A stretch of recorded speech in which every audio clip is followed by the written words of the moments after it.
Welcome back, ladies and gentlemen. So now we're going to do example number 2. Here we're required to determine the cos of 75 degrees without using a calculator.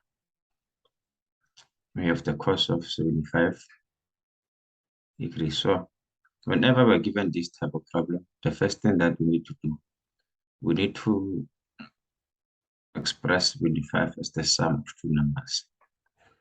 Sometimes we have to get the difference of two numbers to get a number which is E. In this case, we have 75.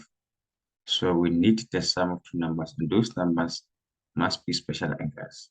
As we can see, 45 plus 30 is 75, and 45 is a special angle, and 30 is a special angle. Meaning, we need two numbers. When you add them, it's 75, but those numbers must be special angles.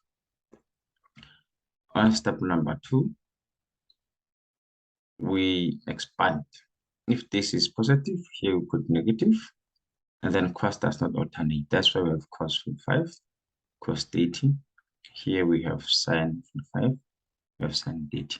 You can even see this from the formula sheet. In your formula sheet, we are going to see alpha here in beta. So in this case, the alpha is 45, the beta is 30.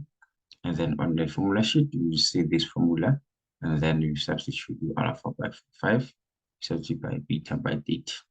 And so then when we're here, we know that the cos of 45 degrees gives us 1 over the square root of 2.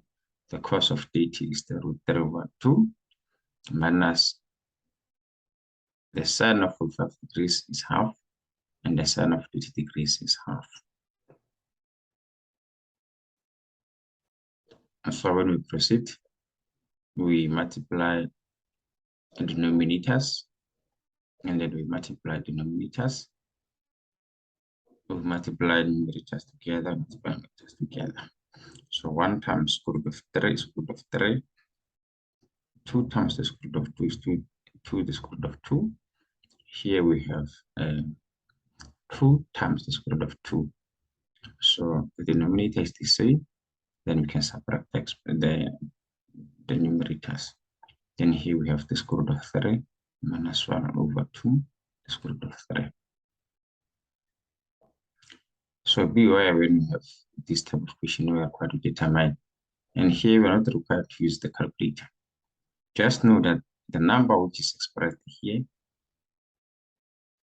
the number that is expressed here, it must be the sum of special angles.